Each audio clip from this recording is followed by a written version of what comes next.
Hello guys and welcome back to the channel. In today's video I'll be previewing the huge preliminary final clash between Brisbane and Geelong at the Gabba. Prelim final time, isn't it interesting? Now, housekeeping first. A, if you like this t-shirt, link in the description. B, sorry for wearing a beanie in 25-degree heat. I've got stitches in my head and my hair's a mess. So we move on. Right, if you haven't watched these previews before, I go through the home and away fixture first. In this case, it was round 6 at the SCG.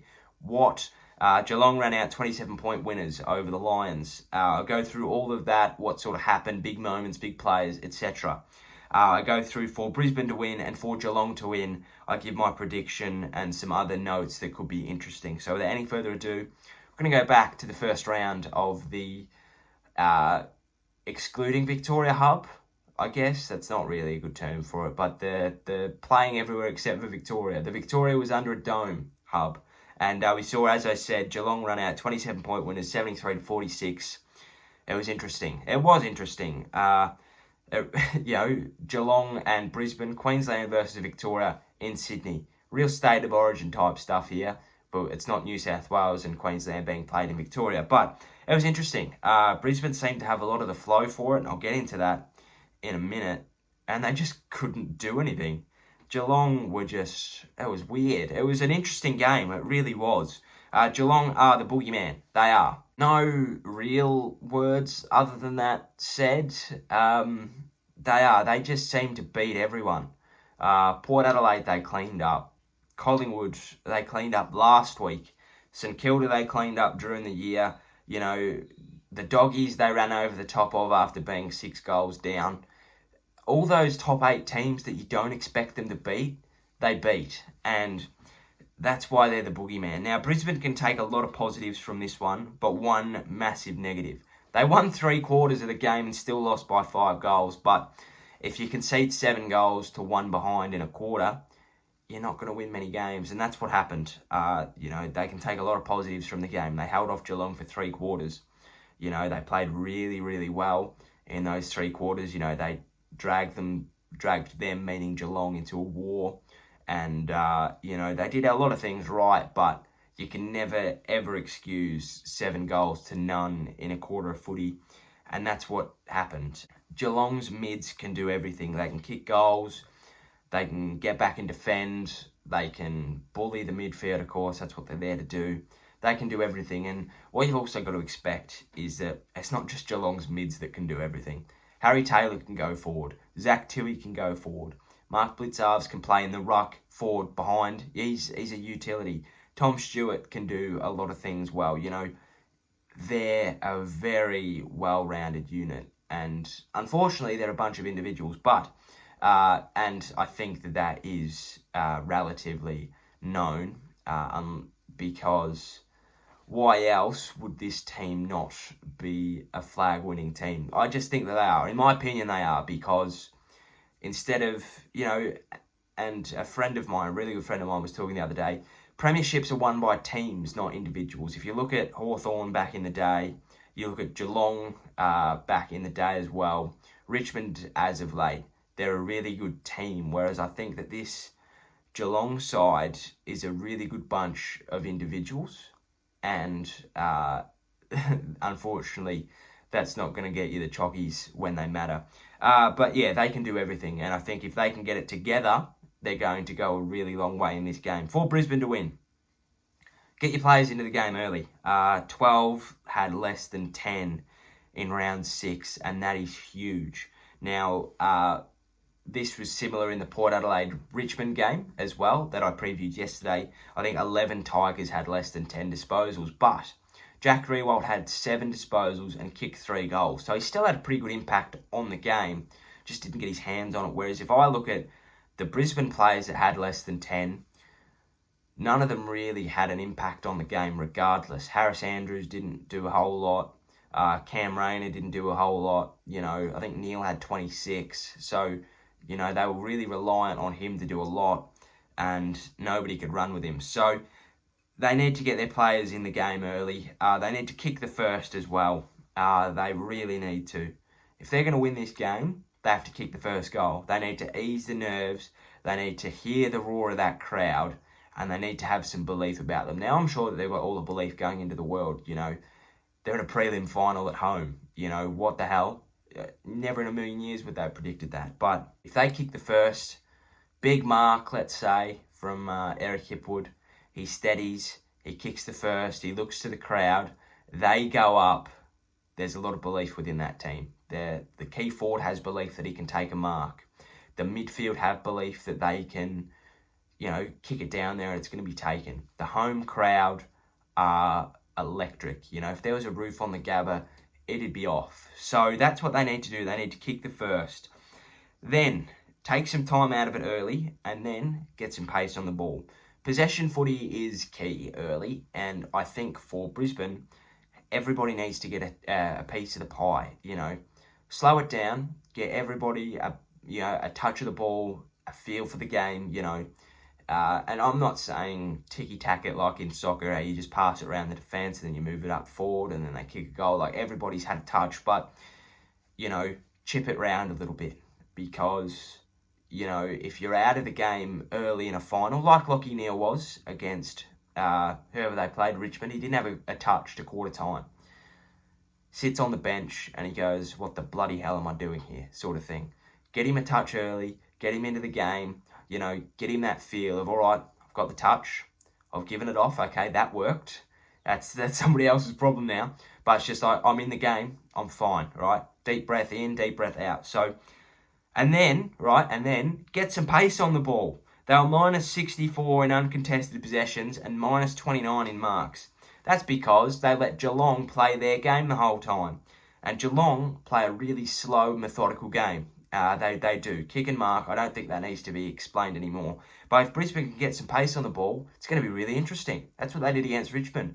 They would just wheel it forward and they'd kick a goal. Huge, right? They need to do that again. And don't rely on your backline to stop goals, because they come from everywhere. Geelong's backline can score goals. Geelong midfield can score goals heavily. And Geelong's forwards can score goals, right? They come from everywhere. So you can't be relying on Harris Andrews to look after bloody Jake Kolodjasny. I know he doesn't score goals. I think he had a shot. So, you know, the point still stands. Don't be asking Harris Andrews to look after 16 blokes, because that's just not going to happen. Your forwards need to push up. They need to make sure that they're not even in a position to score. I know that leaves them in a bad position if it slingshots out, which it often does, but, you know, at least then they're not scoring. If you can force that into a stoppage and then set up, that's even better. So, you know, you can't be relying on your backline just to stop your goals, because, as I said, they come from everywhere. For Geelong to win, they need to ride the high of last week. A 68-point win against Collingwood after keeping them to a solitary goal to three-quarter time. That is a masterclass. They took them to school. It was huge, and they need to ride that high. They've got no reason to lose this game after last week, because I think our media, they ride too much on the top four teams that have lost and the top or the bottom four teams that have won. So what I mean by that is Geelong go down by 3 goals in a pretty entertaining game at Adelaide Oval. They lose, they're terrible, right? St Kilda, or actually we won't, we'll go Collingwood, win a thriller at the Optus, at the Craypot, Optus Stadium. They win a game that they never should have been in. They're the kings of the world. They're going to win the flags. They're going to unify world titles. They're going to win the Cricket World Cup next year. They're going to do everything. But what we saw is there is always a gap between the top 4 and the bottom 4 of the 8, no matter how you look at it, right? We even saw it against Richmond and St Kilda, right? Richmond lose to Brisbane in, again, a pretty entertaining game at the Gabba. The Saints win a thriller against the Dogs, kings of the world, unify world titles. Are they going to do it? You know, and then they lose by 5 goals. There's always a gap. So people really read into the top 4 losers way too much. And I think that was a case of that. So Geelong have got to take that, right? They've got to take their 11-goal win and ride it into the Gabba on Saturday night. They need to go full Terminator. Do not give a flying turd about what Brisbane have, you know, what their story is, you know. They're going to have a lot of positive press before the game, in the game, yada, yada, yada. Go full Terminator. Just do the thing and, become full Terminator. Take people out, Dangerfield needs to just barrel through people. It needs to be an electric start. It needs to be cold. It needs to be hard. And it needs to be, they need to make their mark on the game early. Break their midfield and expose the rest. They were a clearance machine, Geelong, after losing the hit-outs. Much like Port Adelaide, Geelong do have a ruck deficiency over the rest of the competition, but they can just barrel out a clearance. And if they can do that, if they can break the midfield, if they can take their classy game off them, Brisbane's midfield do like to be very classy in what they do, very slick and composed, they can then expose the rest. If their midfield aren't performing, they can put a lot of heat on the back line, they can put a lot of heat on the forward line as well. It could all unravel for the Lions if their midfield don't hold up. Gryan and Gary, I think, are going to be really huge. Brisbane have a very small back line, I want to say. Maybe they've got a lot of mids.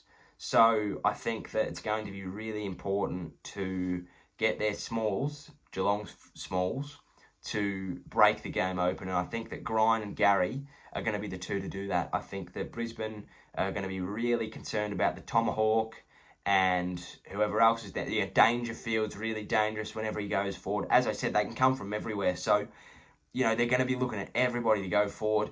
Big pack flies. Oh, Tomahawk's gone up. Get 30 blokes to him. Gryan gets one, barrels it into the third tier. Huge. Gary Ablett can kick goals from anywhere. It's a small forwards game, this one, and I think that's going to be really important. They need to get the jump. As I said, Brisbane have got the potential to snowball in this game if they get the first, and that's what Geelong don't want. So Geelong need to take the absolute sting out of the crowd. This is what happened on Saturday, right? Everybody was on the Collingwood bandwagon because they did the impossible, right? Except for Carlton supporters. And, Geelong kicked the first. Instead of it going, oh, it's just the first, that's all right, it's just the first goal, don't worry. Then they kicked the second.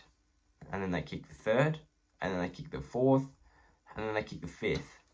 And suddenly Collingwood have gone, it's just the first, to, oh, God, how long does this quarter have to go for? So that's what they've got the potential of doing again. If Brisbane get the jump, this is what Brisbane can do to them, but this is also what Geelong can do to them, right? Brisbane kick the first 5, crowd is electric, right? Geelong kick the first 5, crowd is silent, so that'll be huge. Do it for Gaz, as we all know, he's retiring this year. Sad day for us all. So do it for him. Win him a premiership. He deserves one. So do it for Gaz, do it for Gaz. And play your style. Styles make fights, as I've said. Very contrasting styles. Slow and methodical, fast and furious. So Geelong just needs to take the sting out of the game, really annoy Brisbane into breaking, because that's what could happen. And it'll be very, very interesting if it does. So look, they are my notes. Prediction, Geelong by 14. I just think that they're too classy and too composed for a young Brisbane outfit. And I think Brisbane are well on their way to becoming a threat. Really close, actually. As I've said a million times, Geelong are all going to fall at once, right? Gary this year, right? Probably Selwood in 2 years.